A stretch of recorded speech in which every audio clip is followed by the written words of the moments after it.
Hey, what's up, everybody? Tim Castleman, and welcome to another edition of the Two Drink Tim podcast. I'm your host, Tim Castleman. I already fucking said that. Sorry, I'm a little starstruck today because I have two of the baddest motherfuckers in the land. How about that for an intro? You guys are in for a special treat because this is the very first, the inaugural musical guest, if you will. Ladies and gentlemen, without any further ado, the motherfucking O's. What's up, fellas? Thank you. Yeah. All right, everybody, calm down. Yes. Calm Slow down. Everybody down. relax. Pull over, stop masturbating to the podcast, and just listen. So, all right, I brought these guys here because I am a huge music fan. I love local, live, awesome music, and I love supporting bands that are just getting started, have been on the road for a while, trying to break out to the next level. And for me, I always love learning more about the musical business, and what better way for me to learn that from two guys that are fucking doing it day in and day out. So I guess the easiest way to begin is, who the fuck are you guys? So let's start with you, John. Tell a little bit about yourself, and then Taylor, I want to hear some more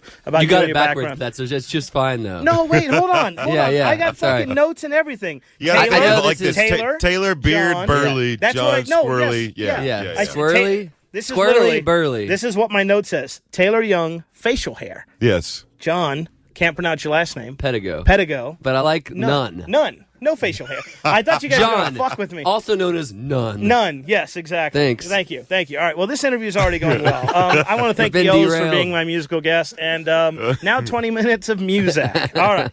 Taylor with facial hair. Yes, sir, Tim. Yes. All right. How old are you, first of all? I am 34 going on about 24. Gotcha. Okay. I'm working on being 24, but I'm 36. Awesome. Okay, I'm 35, going to be 36 this year. My buddy Chase Powell, who's letting us rock in his meat shack here. I think the O's thought they were going to get killed. They were like, "Oh, did we just chain ourselves up here? Is that what happens?" Yeah, Well- then you walk in and there's like a couple blades and a crossbow and some kind of like pot of something poison boiling in the corner with like a witch looking over it and rubbing a ball. It's freaky as hell in here, y'all. And you have the perfect place to dispose of any bodies just across the street in that little water tank. Oh no, didn't you guys see the chickens? We got like cannibal chickens behind there. We just cut you guys up and you Oh. chicken feed. Bad. Hey, Oh that's- wait, spoiler alert. Sorry. Oh, man. All right, so let's talk about how you guys met, because I've read your biography on the website, but what was the first musical instrument you picked up? Drums at age 8. So I at was a age 8, drummer. Taylor's just not, did you get it as a gift? I got it. I wanted it as a Christmas gift. I was pretty obsessed with MTV at an early age, and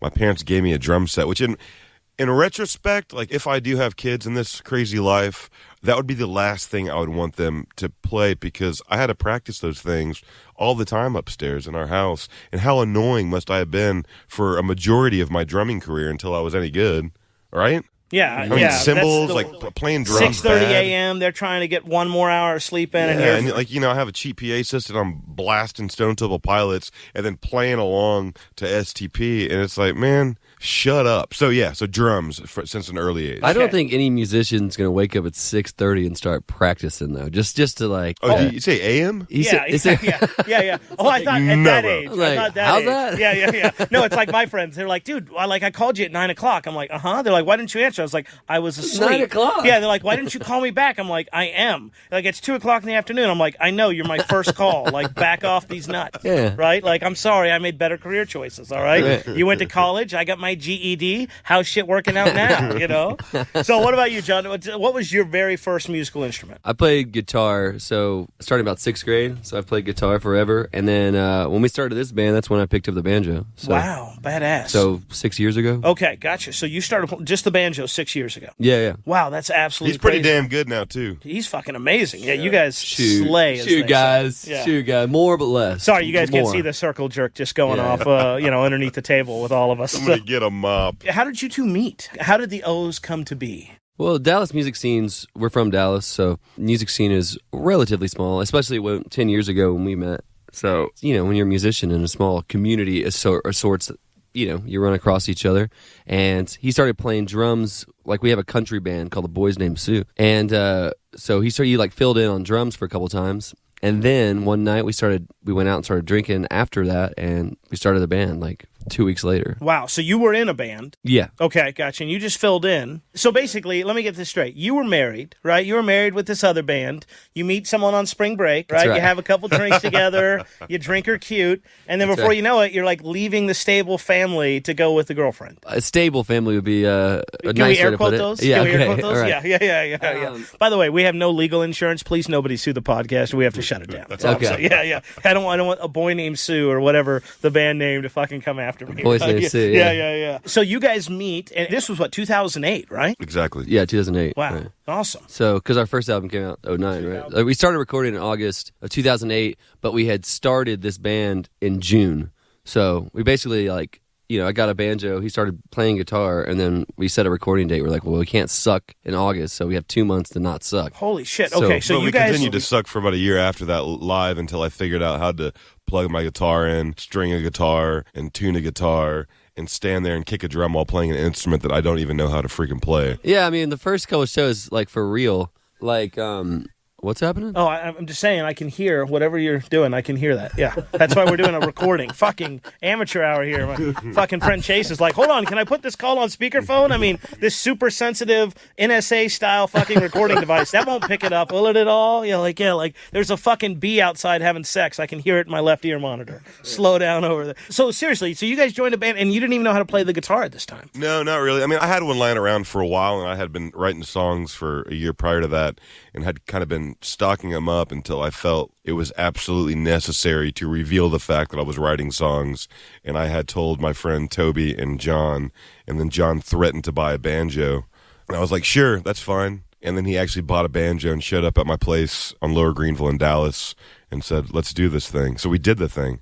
We set up in the little treehouse thing, wrote 4 songs, recorded them, and then we recorded the rest of our first album early that next year in 2009, and that album was called We Are the O's. Yeah, We Are the O's, 2009, right? And then you guys followed it up with Between the Two at 2011. That's correct. Right? Then you got Thunderdog, 2013, and we're right. getting ready to start recording, or finally do the last part of recording with the new album, which is called? Honeycomb. Okay, and you guys are recording that in... Dripping Springs. Okay, gotcha. In June of this year with hopefully a fall release. That's correct. Now, see, that's what's crazy, because we're friends with Folk Family Revival, and they just released their new album. Name dropper. Yeah, exactly. And John Popper and Ludacris and a couple other badass hoes. I know Obama. Yeah. Okay, yeah. So what's crazy to me is those guys release an album in April of this year, but it was already done in February of last year. So are you guys like that where you're trying to or are you guys hot off the presses? No, we do it. We record it and we get it out there. The last album, Thunderdog, we put out by ourselves on our own record label. This time we're going to record it,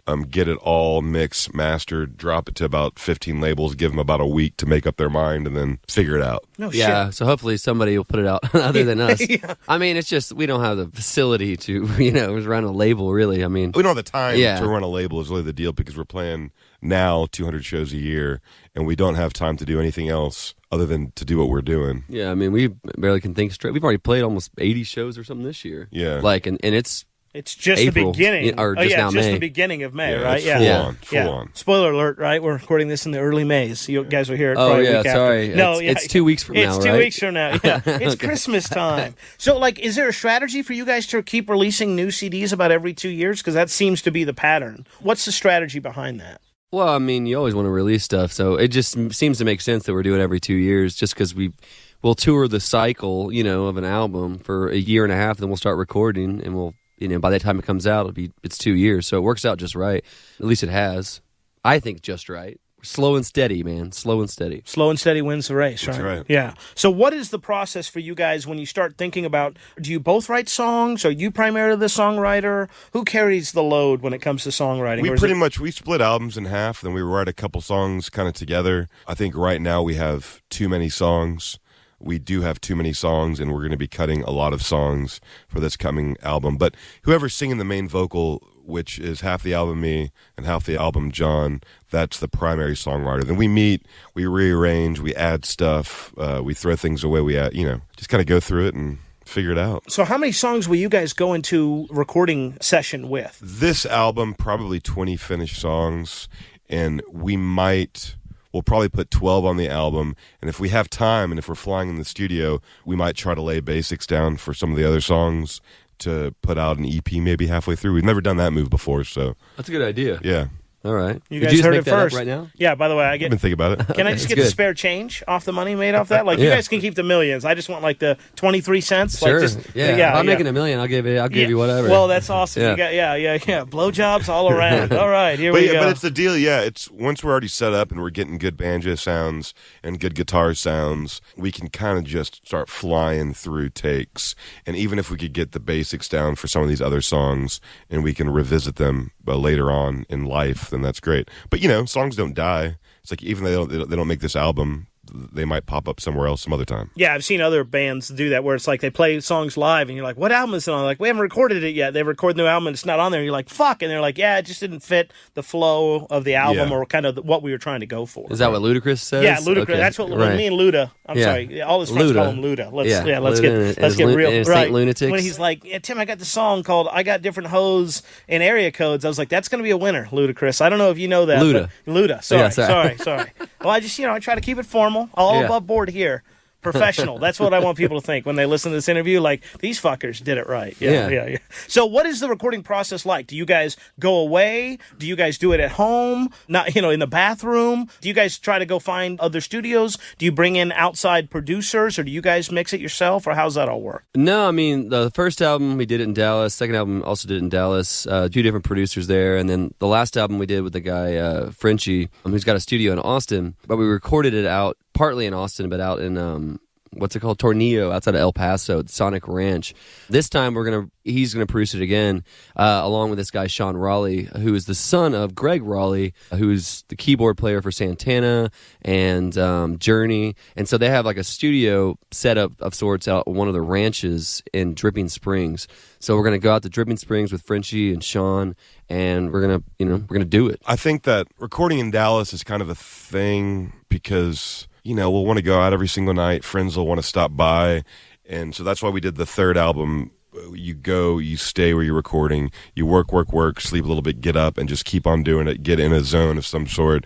We really enjoyed doing Thunderdog that way, so we're doing it again, staying at the Raleigh Ranch, sleeping there, and then it'll be 4 dudes in the room. I think Greg will probably stop it every once in a while to throw a barbecue party or something like that. Yeah, But, apparently he's going to want to have a pepper eating competition or something like that. Sounds great. Anyways. So basically it wants to scar your vocal cords before you record. Come on, dude. I think wait, that's hold a on 2 terrible seconds. idea. Yeah, that doesn't seem right. So we might become a synth band, I guess, after recording with him. I was kind of hoping for electronic dance music, but you guys do you. It's fine. EDM, is that what you mean? Yeah, cool. I'm sorry. Okay. Yeah. Well, so- I don't want to use the vernacular again. You guys are pros. You know what's up. So, like, how long does that take? You go there, you got 4 sweaty dudes seeing each other's balls every day That's in right. one room, right? I mean, is that not how you guys record? I keep my clothes on, but yeah, there okay. are 4 sweaty dudes. Right. So, like, is it like what would we be there? A couple weeks? 2 weeks. 2 weeks. Yeah. Wow. So you knock it, and in 2 weeks you're going to record 12 songs, definitely, and maybe lay down up to how many tracks? At least the basics. I don't know. We're going to get as many as we can. I mean, it's cool because we'll go into it. We've got a little home studio, so we can kind of set up tracks. So when we get there, we just start recording. Everything's kind of ready to go. You know what I mean? Yeah, right. So you do some pre-production work at the house, so we got it kind of set where we have a scratch track at least of the tune, and then we can just build on that. So we're not worrying about arrangements, worried about the BPM of the song, get all that stuff that usually takes up 1 or 2 days in the studio, not waste time doing that stuff. Yeah, but still, that's a fucking song a day. I mean, you guys are cranking out for the album. I mean, as far as... We're pretty good, Tim. We're pretty good, dude. There's just 2 of us. There's just 2 of How you. long could it possibly take? Yeah. You don't have like an 18-piece orchestra? Yeah, Now, we don't do 6 hours. We're doing like 12-hour days and stuff like that, 12, Right. 14-hour days. So we're working while we're there. Yeah, you're busting ass for sure. Now, do you guys have anybody that comes in? Obviously, I know you got a producer, but I mean, do you guys have anyone that comes in, or you're planning for this album to have any special guest, or... We haven't had anybody yet. So, yeah, no, it's usually always just us. Gotcha. And you guys write all your own fucking songs. Yeah. Right. John's a pretty good bass player. I'm a pretty good drummer. We can pretty much play everything that we need to play. We don't really need to be asking for any outside help necessarily. So if we want to add something, It's because you're badass motherfuckers. We get it. Yeah, we got dude. it. Hello. Why do you think you're the first musical guest? I mean, you're the only one that said yes. Yeah, But besides that... Besides that huge bar that like we tried to get the mamas and the papas, and then I was like, Stevie Wonder, he's blind, he won't know the difference. Apparently he did, and now you guys. So now, how do you guys fit all this in? I mean, you're fucking touring 200 days out of the year. How do you fit that in with a tour schedule? We told the booking agent we can't play. We blocked these dates off 6 months ago, and we are playing up until the day we record, and we are I mean, we record up until July the 2nd, and we're playing Billy Bob's in Fort Worth for the big July the 3rd and 4th party with everybody and their mom, Hayes Carl. Shit, wow. So, no break. Basically, you'll do a show, go in, and then right back on the road. Absolutely. Yeah, because we go right back. We're playing like 3 or 4 shows right in a row right after that, so it's going to be pretty intense. So you book it 6 months out. How much of the album is in your mind? How much of it is done? Like, are the songs, do you already have them kind of written down and kind of know, or does the deadline help you? I'm a deadline dude, man. Yeah, so like I see that. You were the guy the night before that was like, I got to turn something in. Right. Now the creative process can flow. But I don't know. I tend to work better that way. Yeah. Otherwise, the immediacy kind of makes me go faster. Yeah. I write throughout the last, every 2-year break that we do. I'm always writing and always recording demos at home. And so to get ready for this album, I just had to spend a week going through all the songs, making notes, seeing which ones I think would fit with what I think that this album needs to sound like. And then me and John get together and we throw things at each other. And now, you said a 2-year break. Like, do you guys take some time off then? No. I'm saying a 2-year break from recording. We record every 2 years. Okay, gotcha. Between the time of us recording, those 2 years, I'm usually consistently writing. Gotcha. Yeah. Perfect. Okay, cool. And then you go in, you knock it out in 2 weeks, and then that's going to be the end of June. And then how soon after are you guys trying to get that album out? Depends on a label and, how that goes. But I mean, really, as soon as we can. Like, we want to get people new music. June 27th. You guys heard it here first. Yeah, right. Yeah. I would throw a guess out there if it'll be out in September. Wow. That's a pretty good guess. That's absolutely crazy if you think about that. That's I saw you look at him with that noise, but no, that was him. Yeah. Apparently, I'm going to have to. Yeah, I didn't realize I had musical guests that. Yeah, like I got to play tapped out. I got to do policies, right? I got to just feel like everyone shut your phones off, cover TPS reports. I didn't even realize I had my phone in my pocket. Nah, you're So I'm always curious about the business side of it, and that's what I really want to talk to you guys about. How has the music business changed since you guys started in 2008 to today? Like, what do you think are some of the biggest changes? I think the biggest changes happened about 15 years ago. So when when Napster came along, there was a time when labels were giving money to bands, signing bonuses. Yeah, let's talk about that. Pre-Napster, kind of what was the music business like? That's what it was. I mean, because people were selling albums, so they could get pretty big advances. So bands, even if they dropped you, you'd still be getting like $1 million signing bonuses and stuff. So when Napster came along and people stopped buying music like they do, no one buys music anymore. So from then on, labels started folding. They started, merging with other labels, and so there's only a few left. And the way that those labels are even working now are geared towards a whole different kind of market, which is the streaming market, which is the digital market and all that stuff. And so even the labels that are still around, they're probably still around because of the way that they changed with the music industry. Right. Well, I mean, let's talk about streaming because, I'm a big fan of Spotify. I have all your albums there. I have, unlimited things. But as musicians, what's your feelings on the streaming services? Well, I mean, what I would have said 5 years ago is that it kills the mid-level band. Because if you're unknown, it's great. You're getting your music out there. But if you're in that middle period where you're still having to work like a job and go on tour, like that was the time. Like say 15 years ago, you were selling 100,000 copies, right? Right. Which would be or like 20,000 to 100,000. That would be like the mid-level band. Okay. Now you're selling a few thousand. You know what I mean? And so it's really hard to kind of switch from that to the. Does that make any sense? Yeah. I mean, if you're used to selling 100,000, now you're only selling maybe 10. I mean, that's a big decrease in income. Right. And also, you don't have labels because I agree with you. At least this is how I've seen it from an outsider is it used to be they'd invest in 10 bands and say, okay, we can lose on 8 of these because we're going to really hit it home with these other 2. But now it's like we can't afford to invest in anybody but winners. And to me, as an outsider, it seems like you have to come in with a lot more. Like you used to, it's kind of like sports. Used to be able to show up to spring training out of shape. They'd get you into shape and then in time. Now it's like you got to work out all year round. For you guys, you got to build an audience. You got to be out there touring. You almost have to come to a label and say, hey, here's who we are. Here's our fan base. Here's our Facebook. Here's our Twitter. They want a full package, a successful package already. Right. They're not going to roll the die on things like they used to. They want you to already be touring 200 shows a year, bringing X amount of people to your shows, selling this amount of albums, which is funny because at that point you could just be doing it yourself and you don't really need the help their help, really. Yeah, I mean, there is an irony there, Well, like yeah, when I mean, you get to that. Yeah, they used to, this girl or this band or this guy, they have some potential. We're going to give it a couple years. We're going to let them tour. We're going to let them develop as musicians. And now it's like you say, you got to be stage ready. You got to be touring. You got to kind of do it. So if that's changed so much, what is the benefit of going with like a record label versus just doing it yourself? Well, I mean, not a lot, because these days record labels will throw, like, I think they call them like 365 clauses or whatever they are. 360 deals. Yeah, so basically they become management also, so they're making money off everything. Everything. Yeah. Merchandise, like every single, it's 360 means everything. Oh, okay. The whole thing. I thought it was like 360 days. I was like, what? Yeah, I knew it was like some taking number. 5 days off? But What's it's 360. They take a percentage of every single bit of income that's coming in from whatever it is. When you book a tour date, they're getting a check for that. Yeah, everything. Merchandise. Everything. Yeah. Bar tab, do they at least cover part of that? Right. Yeah. Like, we put Sony out of fucking business. But the reason why they're doing a lot of this stuff is because of the amount of money that people are making on the road with merchandise. I mean, people are beating their guarantees, show guarantees, with their merch sales a majority of the time. The bigger bands are beating their guarantees with just thousands of dollars of cotton being sold. Well, it used to be the labels would make their money on the album, and then the acts would make their money on the tour and the merchandise. That's right. Well, now that they can't seem to make their money on the albums, now they want to come into your pocket. Absolutely. Right. Yeah. So let's talk about that, because we have this debate. Like, what do you think that band made? Like, for you guys, where would you guys classify yourself right now?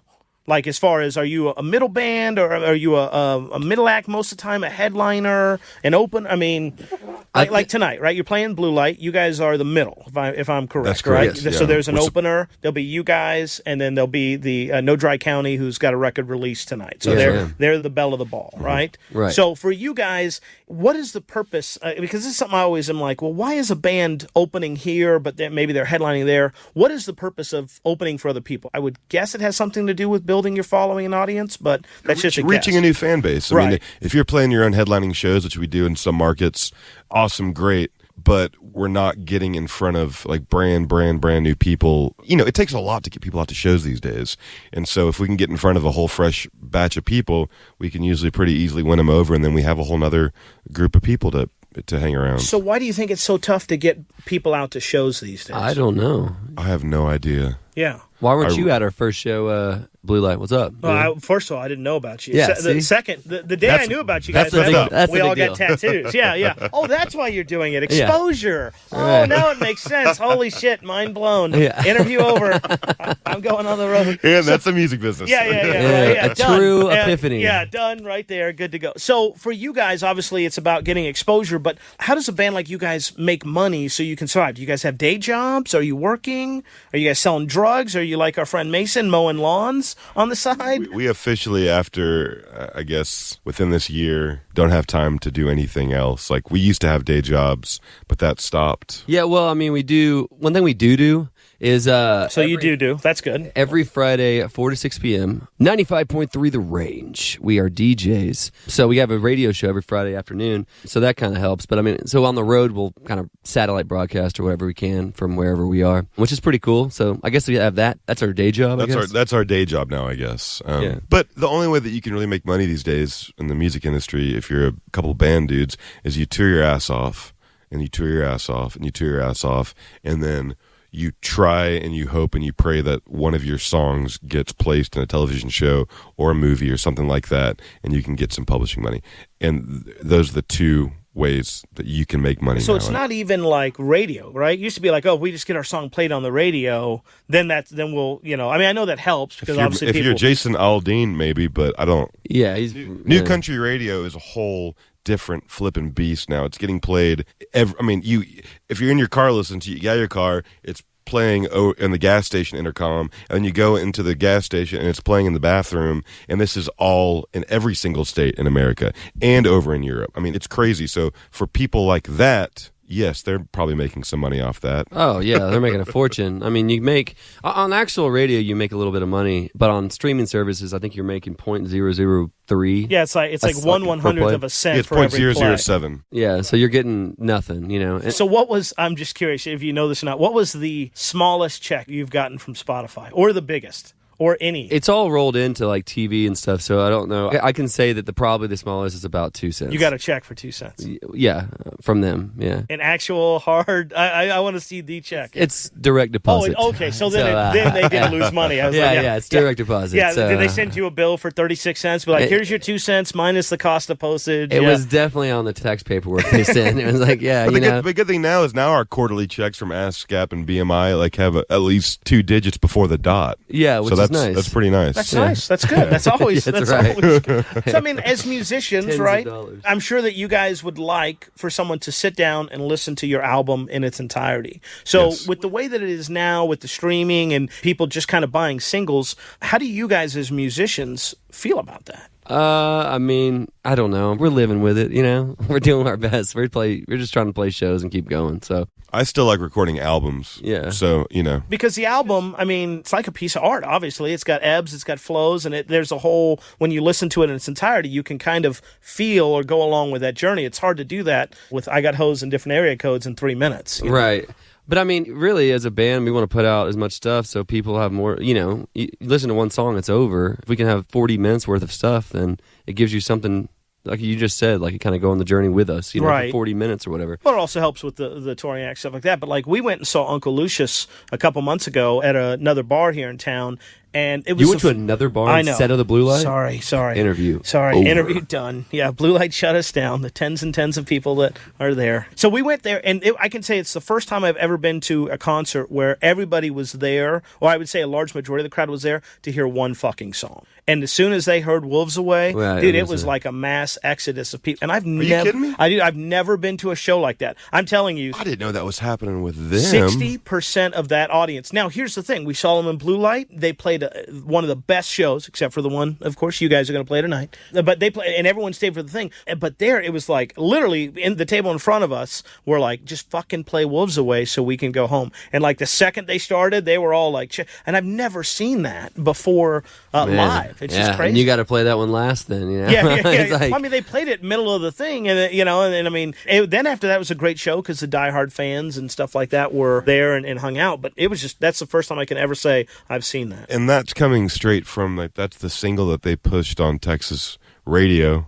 You know what I'm saying? And so you wonder, I don't know. We're trying to figure this out too right now and figuring out how we're going to push our singles. Do you want the people there to fill the space until they've heard the song and they leave, or do you just want them not to come at all? I don't know the answer. I would say please just come to our shows, absolutely. But you know what I'm saying? I don't know. It's like that Australian dude. What's the? Oh yeah, the Anyways, you'd know the song. It was played like every second. But anyways, he played somewhere in Seattle, 12,000 people, and then he played his song, which is I can't think of it. Well, if we remember it later, I'll let you know. Gautier. Oh, yeah, okay, yeah. He played the song, Okay. and then literally like midway through the set, and more than half left. I mean, you're talking, going from 12 to 6,000, yeah, 4 to 6,000. wow. And it's like, man, that's got to be a kick in the nuts. Yeah. To say what a nut punch that Yeah. is, man. Yeah, Okay, or punch. Yeah. Kick or a punch. The kick or An a elbow, punch, yeah. haymaker, a DDT. So for bands like you guys that are doing the tour and stuff, like, how is it that you're making money? Is it tours? Is it merchandise? I guess a better way to ask this question is, because I'm always curious as a fan, what's the best way to fucking support you guys to where you're getting the money in your pocket that can help benefit you guys the most? I mean, really merchandising. So that's anything. Like, I mean, Merchandising, telling people to come to our shows, and that's you know. Yeah. because the more people, the more everything. Right. No, absolutely. Can you tell that truck to be quiet? Yeah, exactly. I'm gonna- Sorry, guys. We're Radio. Yeah, we got Radio show yeah. here? Oh, the drag races are about to Oh, start. Oh, cool. that's what All it right. is. That's great. Yeah. So really, it's merchandise. So it's not even the door that much anymore. I mean, are most of your guys' doors guaranteed? Are they percentage? Or is it kind of split? And again, if any of this is none of my business, too fucking bad. You agreed to fine. do the interview. No, there's always a guarantee plus a back end. Right. So the more people, the more you'll get after a certain Now, price at this point. level, the merchandise that you guys are selling, most of the time you get to keep 100%, or do you got to kind of give a little kickback? Well, we have 3 albums. The latest one, it's all us. The first 2, we're on a different label, so they get basically split receipts with them. So they're getting half of that. Now, are you talking about the door, or are you talking about merchandise? Merchandise, sorry. No shit. Yeah. Really? Wow. So Merchandise through a record label. Are you because I'm talking about if I come like tonight, right, and I'm just blown away, or I want to come see you live. when you're blown away tonight, Yeah, yes. and I buy me an O's shirt, right, and a yeah, koozie thank and you. a hat. I really appreciate and a that. fucking CD. Thanks. And, Oh, this is great. It's a good and sale. some shots for Yeah, you we guys. take credit sure. cards. Yeah, it's Okay. cool. Yeah, that's excellent. great. Okay, yeah, I can write you a check, right? I mean, don't cash yeah. it. Sure. I'll Sure. post date it 2016. There's deposit with check on Bank of America. There you With go. your phone Okay. down. Don't worry Yeah. about it. Funny how you guys are so low tech when it comes to everything else, but when it comes to getting money, you're like, no, just put your DNA right there. Like we got it. But I mean, do you have to kick back some of that to the label, or is all that yours? I'm talking about during your live shows that you're doing. Yeah, no, I mean, just like I said, anytime we sell one of the first 2 albums, But just the albums, not yeah. CDs. Just the albums. Yeah, hats, koozie, Thunder vinyl. Dogs, all us. All of our koozies, hats, shirts. That's all us. Fuck, man, that's absolutely crazy. So, like, I know you guys are visionaries, thought leaders, if you will. Yeah, of course. So, where do you kind of see the music industry in like 5 years? I don't know, man. That's a tough one. I mean, everybody gets, like, all the bigger people these days are YouTube sensations, you know what I mean? Unless you're like a megastar, you're Jack Right. White's and Beyonce's or whatever. Right.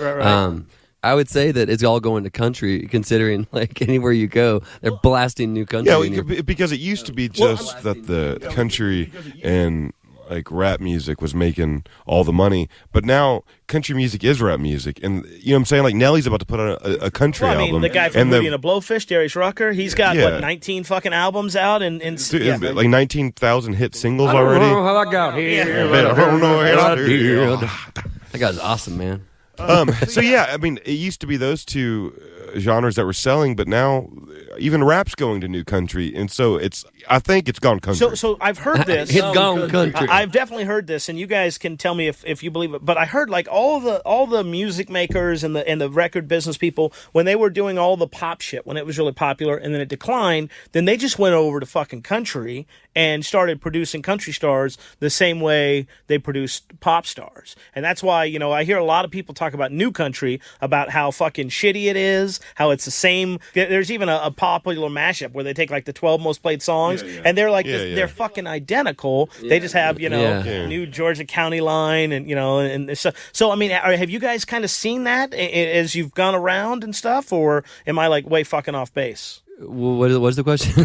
What's their question? I don't know. I was just trying to impress you with my music. Like, no, it just seems like that's kind of why I feel like country is kind of done it, because they took a proven formula that worked with pop music, and they just said, now we're going to go to country. But new country is pop music with people real or fake accents over it, and then you throw in a banjo or a slide, or a country instrument, and you just throw that in there, and that's what makes it country music. Right. Now, tambourine, country music instrument or not? No, it's not enough. That's Mama and the Papa's business. Gotcha. Yeah. Okay, gotcha. Yeah, but the new country guy, the producers are all ex-rock guys. So now you're hearing like 80s rock and like sort of early 90s rock, you know, but also with this hip-hop vibe, you know. For the streets, right? Yeah, of country course. music for the streets. For the kids, For man. the kids. It's for the kids. kids. I mean, is that frustrating for you guys? Because here you guys are, you're writing your own fucking music, you're touring 200 dates out of the year, you know, you're playing live shows, you're going in between headline or middle, open or whatever. I mean, is that frustrating? Man, being that there are 1 billion bands out right now,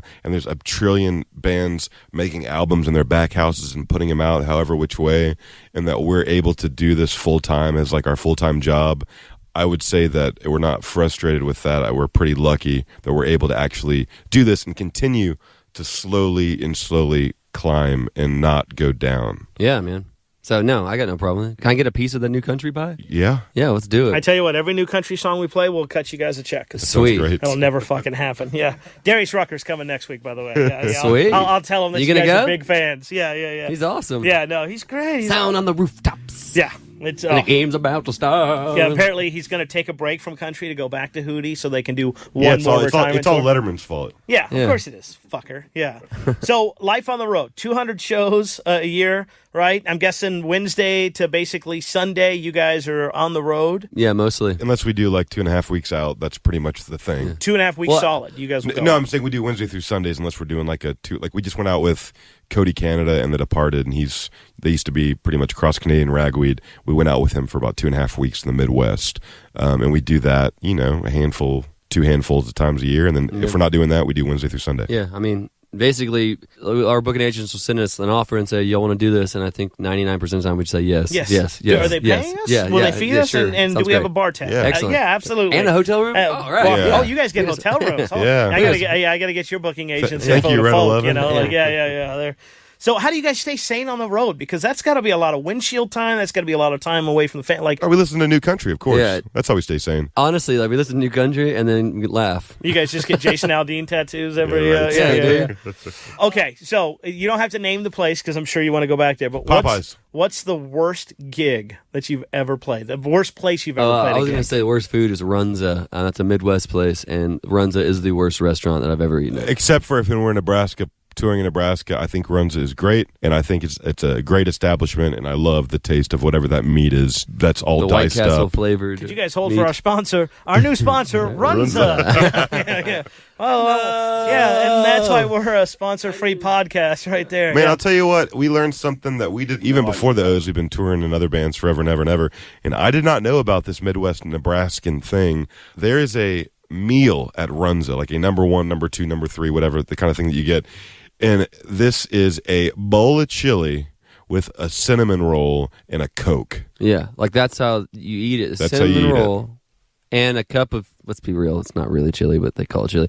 A cup of chili and a Coke. Okay, so cup of chili, cinnamon roll on top. Some people, No. Some people Cinnamon eat the roll is the chili and base. some people eat the chili and then eat the cinnamon roll. Some people eat them together. Like there was all kinds of And then you approaches drink on the this. Coke, though, right? The Coke is still liquid form? Yeah. Okay. You can pull it. You can pour it down your pants or Yeah, throw it I on mean, You don't have somebody. to drink it, right? Pour it Yeah. in your boots. Hey, man. Whatever. Tickles your fancy, I suppose. I mean, if you're going to pay $4 for a fancy meal like that, you know, Yeah. you can do whatever the fuck you want. Yeah. Runza. Anyways, the worst show? Yeah, the worst place you played a gig, like, you know, on the back of a trailer somewhere, like, you know. Those are like- usually fun though. Yeah, the trailer ones are usually a blast because then they include a lot of beer. So, It's the worst show we've played. I mean, I remember like we've had 2 of the worst shows a long time yeah. ago. Like there was one in Austin and one in Danbury. Connecticut. Those were shows that we couldn't make it through the set. Yeah. And those would be the worst shows. Okay, so We let's stop oopsed. there. We oopsed early. Oh, okay. Did we premature party a little bit? Maybe Yeah, had this a is back few. in 2010 though, man. We learned our lesson since then. Yeah, sort of. Ish. We mostly learned our lesson. So just so I'm clear, so you learned a lesson. So after the gig tonight, you guys are totally cool with partying until like 2, 3 in the morning, Oh, right? yeah, Yeah, yeah, of course, Yeah, of of course. course, I mean, yeah. and you wouldn't lie to me or anything. No. I would especially never. being recorded. No, No. absolutely I mean, not. come on. We're on Especially record. Oh, not. guess who's getting Coke and hookers after the show? Not me. I can't afford it. Yeah. So what do you do? Like you just go, ladies and gentlemen, we're the O's. Well, one night or was it more like one night was get the me. fuck off the stage? Yeah, one night was me. One night was him. So I guess I remember me like having to kind of guide us up through this, and then the same thing I assume the other. I don't remember it. So Yeah, it was awesome. Like going back, I remember where I fell apart. I was trying to do the solo on a song called California off my first album, and it just Okay, it it was a just disaster. didn't work, and I just walked right off the stage. I walked right off the stage. I was like, "That's it, we're done." I think we played like 4 songs. Yeah, Ladies it and was- gentlemen, we're the O's. Yeah, right. but don't you remember? But they were like, we got off the stage like, "Oh, great job, guys! Like, great show." And Danbury, like everybody was like, really like, "Y'all did great tonight." It's like, what the? Were you How's watching? that? How? What? Do you think they were just happy that people actually stopped to play for them, or is it a pretty big town musically? No, yeah, it's probably. I don't remember. I was pretty blacked out. So Yeah, I've hidden that memory. Nice. That's Yeah. good. So that sounds pretty close to the top of the list, but what has been the craziest road experience for you guys? There's a place out in the desert, Joshua Tree, in a town called Pioneer Town, and it's like this town that was built by Gene Autry for like basically a movie set. Anyway, so there's a place there called Pappy and Harriet. It's really awesome. It's like the best place ever. So we played there. We played there a couple of times, but the last time we played there, we were on the bill, and they go, "Hey guys, do y'all mind if you share the bill with Helmet?" And we're like, "Hell yes!" Yes. And so we got to play with Helmet in the desert, and it was awesome. And it was so cool hanging. Those guys are so cool. Holy shit. So that was It was that was a badass. really, really good one. And then we just did last year. We went to the United Kingdom, and there was this band called Delamitri.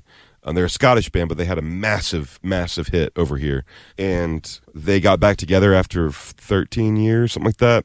And they took one band out, and it was us. And we did 6,000 to 10,000 people every single night at places like Leeds Empire.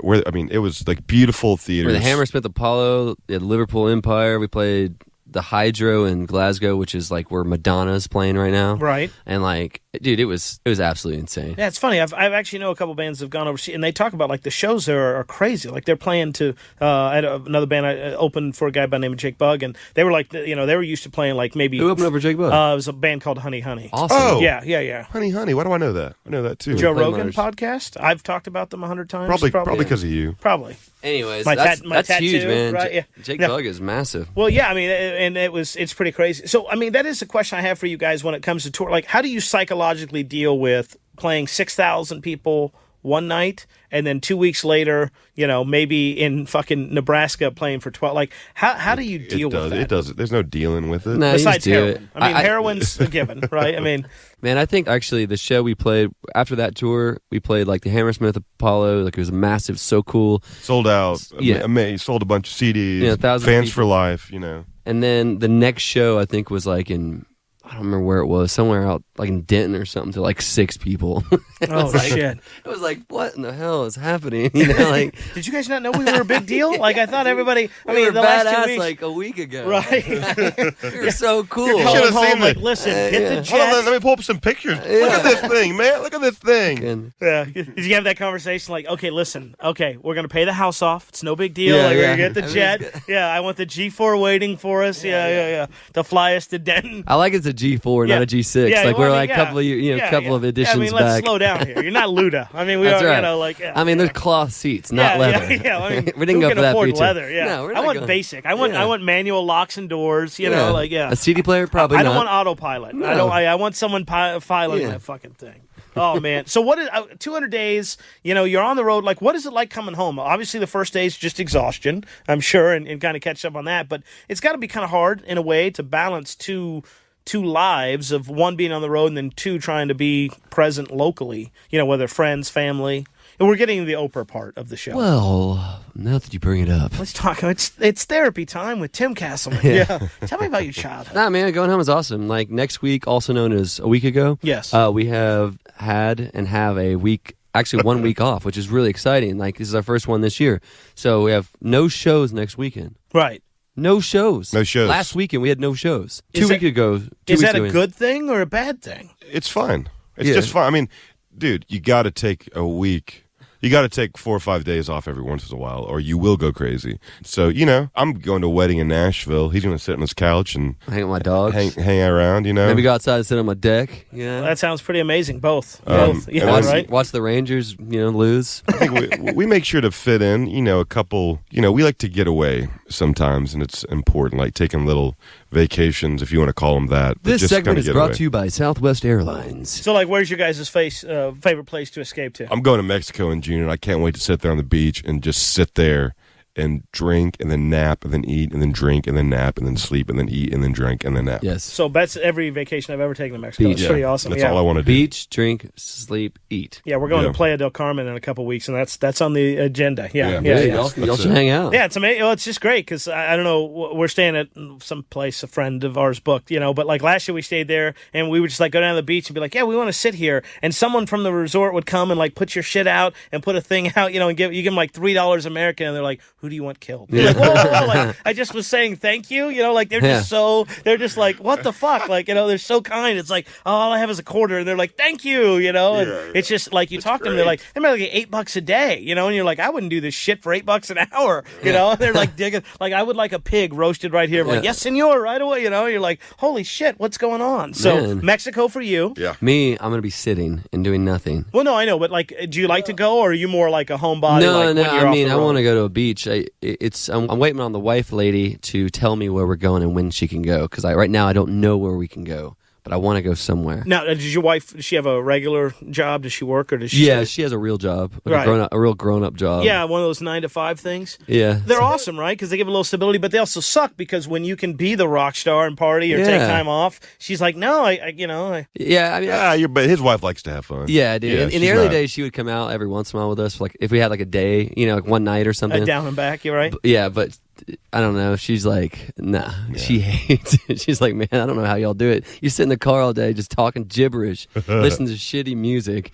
and just talking shit, basically, and then, turn around and do it again. We talk gibberish and do that, and then also when we're on tour and in the van, it's pretty much our office. I mean, that's where we get most of the work done. We got the computer up, we got the cell phones out, we're making phone calls, we're doing all kinds of crazy stuff. Yeah, it's a really good time to get work done when we're on tour. I mean, if you think about it, really, your guys' job as musicians have really expanded because you got social media you got to deal with now, right? It's you got constant, Facebook man. And fucking Instagram and Twitter. And you got to. And Periscope and whatever, Periscope? Periscope's the new I don't Twitter want to know. thing. I don't want to know yeah, about no, it. Yeah, I don't want to know about it. Don't do Facebook, that. Twitter, Instagram, that's all I freaking care about. Right. I don't want to know about anything else until I have But to you got to update every day, right? You got to find something you can send a photo of and post it online, you know? Like, hey, we got arrested. Where are the O's? Oh, no. Did we? I don't, foreshadowing. Yeah. That happens. That's Shut in the future. hell up. Yeah, Oh, right. shit, I don't like that. Oh, sorry. Okay, well, you guys said you were down to party. I didn't realize. I thought we were going to do like heroin from a fire hose or something. I didn't realize I was here with the minor league team. It's fine. It's no big deal. Like, we'll put some bumper cars up. So I know you got the new album. You guys are raising some money to help offset the cost of recording. Let me ask this question in general. Like, why albums? This is something that if albums aren't selling well and most people like a song, what is the point of still releasing an album in this day and age? Well, I mean, to me, you want to have, like, the fans, you want to give them something to listen to. Like, one song only lasts 3 minutes. So, an album lasts 40 minutes. I think we talked about this earlier, right? Yeah, I don't believe that everybody is geared towards the single. I refuse to believe that. And I believe that there are still hardcore music fans out there that want to complete work. And I think that the second that people stop giving up on that dream, then there will be nobody left that wants to listen to a full album. And I don't want to be a part of the downfall of the album. So, that being said, we'll put out this album and we'll see what happens, and maybe we'll just put out singles after that. Yeah, a year from now, we'll only do singles. Yeah. Again, I want the loose change if that thing takes off. But like, one of the nice things about technology is something like Pledge Music, where before it was like, shit, how are we going to pay for it? Now it's like, hey, we can put this out to our existing fan base, and they can kind of help offset the cost of that, and they get some really cool prizes or experiences and things like that. Yeah. So talk a little bit about what you guys are doing with Pledge Music, and one, what you're doing. Two, kind of some of the prizes that you guys are throwing out, and three, and the most important part, how people can help support the O's. First and foremost, the Pledge Music thing is a platform to pre-order our new album. That's what it is. It's like, if you're a fan of the band, you want to be the first person to get the album, you can help yourself by getting the album first, and you can help us by go ahead and paying for the album. We'll take that money, use it to record with. Once it's done, you'll be the first. Like, we will sit down and we will sign X amount of albums, and you will get it very, very first and foremost. So it's first and foremost a platform to pre-order our stuff. On top of that, John. Yeah, I mean, well, that's basically what it is. You pre-order. But yeah, I mean, we threw in some other stuff just because, if you want to pledge more than $20 or whatever it is, or it's 10 for a download, 20 for the album. Yeah, 10 for a digital download, 20 for a physical signed album, and then for $40 you get a T-shirt and a hat, or for $60 you get the album and a hoodie. It's like an album and a what? An album. You got something. A banjo lesson, although those are all sold out. Sorry, banjo people, yeah. right? You're all right? Sold out immediately, man. Yeah. That was one of those things that you put on there. You're like, man, what if no one wants it? I'll feel kind of like an idiot, but luckily that was one of the first things that went, so I don't feel like a total idiot. So you've got that, right? You've got the hot air balloon ride is still on the market. It's still on the market. Yeah. First of all, you guys, we're going to give the URL. You guys got to go check out your guys' video. I loved it. I watched it with the alligators and everything like that. I don't want to spoil it. Yeah, but you guys got to go fucking catch that. That was hilarious. And the guy with the money, I died the whole time. I was like, these guys know how to fucking put together a little rock and roll clip right there. So that was good. So you've got that. You've got a night with the O's, right? I mean, you got a drinking. I mean, you got a private show. I mean, there's basketball game with the O's. Yeah. I mean, just a bunch of stuff that, we've done this with Kickstarter for the last album, and I'll tell you this much, it was a lot of fun. Like, the private shows that we did, every single one of them was 100% worth it. Going to these people's houses, they have their friends and their family, and they think it's the coolest thing that you're there. And our fans are the coolest people ever. They're all so cool, and we're really lucky that our fans are great. Especially, and like a lot of our fans are into like craft beer, and they respect that we like Miller Lite, so it works out, you know. Yeah. I love that. Other than Deep Ellum Brew, of course. Deep Ellum Brew from Dallas, Texas is the best beer, the best craft beer in the entire world. With a brand new summer IPA. Yeah, easy peasy IPA. Go to deepellumbrewing.com. Anyway, what were we talking about? Oh, I'm sorry. I'm sorry. Commercial there. I'm sorry. Yeah. My eyes rolled back in my head. Forgive me. So the Pledge Music thing, obviously, they can do that.